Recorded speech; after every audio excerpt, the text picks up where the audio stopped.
ఎవరికి సహాయం? ఒక ఊరిలో ఒక రాజు ప్రజలను సంతోషపరుస్తూ రాజ్యాన్ని పాలిస్తుండేవాడు.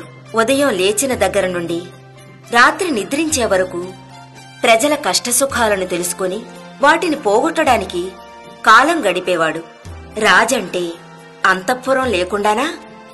రాజుగారు నిద్రపోవడానికి చాలా అందంగా తయారు చేయబడిన మంచం, పట్టు కంబళి, మెత్తటి పరుపు, ఇలా అన్నీ ఆడంబరంగా ఉండేవి.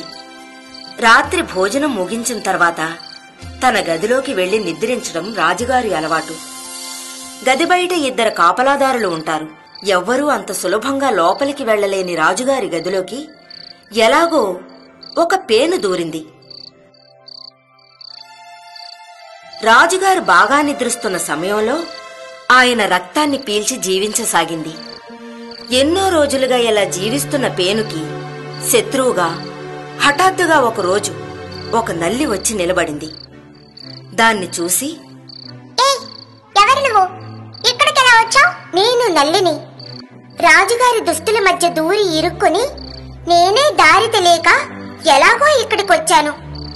ఇక్కడున్న పట్టు కంబళి, పరుపు, మంచం నేను నా కుటుంబం జీవించడానికి చాలా సౌకర్యంగా ఉంది. చాలా ఆపు, ఎక్కువగా మాట్లాడుకో. నువ్వు అనుకుంటున్నట్టు ఇది మామూలు ఇల్లు కాదు, అంతఃపురం, రాజుగారి మందిరం. నిన్ను లోపలికి వదిలిందే తప్పు. ముందెక్కడి నుంచి వెళ్ళిపో. కోప్పడుకు పేనన్నయ్యా. నువ్వు అనుమతిస్తే నేను ఒక మూల ఉండి ఎలాగోలా నా జీవనాన్ని గడుపుకుంటా. ఎన్నో రకాల రక్తాన్ని తాగాను, కానీ రాజుగారి రక్తాన్ని మాత్రం నేను ఇంతవరకు తాగింది లేదు. ఆ రుచి ఎలా ఉంటుందో నాకు తెలియదు. అందువల్ల ఈ ఒక్క రోజుకి మాత్రం నేను ఇక్కడ ఉండి వెళ్ళిపోతాను. వద్దని చెప్పకండి అన్నయ్యా. సరే, కానీ నిన్ను చూస్తుంటే పాపం జాలేస్తుంది. కానీ ఒక షరతు, రాజుగారు గాఢ నిద్రలో ఉన్నప్పుడే నువ్వు నీ ఆకలిని తీర్చుకోవాలి. ఆయన నిద్రించడానికి ముందే నువ్వు ఆశపడితే మన ఇద్దరికీ అపాయం. ఏంటి, అర్థమైందా? ఆహా, నేను అలా చెయ్యను. నన్ను నమ్మండి. మీరు మీ ఆకలి తీర్చుకున్న తర్వాతే నేను నా పనిని ప్రారంభిస్తా. మాట తప్పవు కదా? ఖచ్చితంగా తప్పను. నేను ఉండడానికి అనుమతిచ్చిన మీకు అపాయం తలపెడతానా? ఇలా ఇద్దరూ మాట్లాడుకుంటూ రాజుగారి రాక కోసం ఎదురు చూస్తూ ఉన్నాయి. రాజుగారు వచ్చారు. మంచం మీద వాలేరు.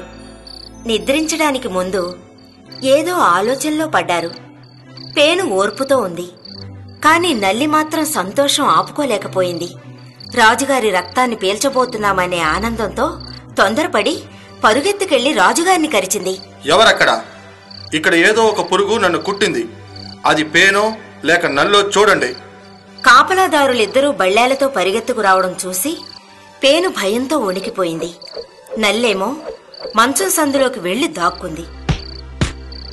పేనుని బళ్ళెంతో కొట్టి చంపారు. ఈ కథ వల్ల మనం తెలుసుకున్న నీతి ఏమిటంటే, ఎవరికి సహాయం చేస్తున్నామో వారి గుణగణాలు తెలుసుకొని వారికి తగ్గ సహాయం చేయాలి. లేకపోతే సహాయం చేసిన వాళ్ళకే ఇటువంటి ముప్పులు తప్పవు.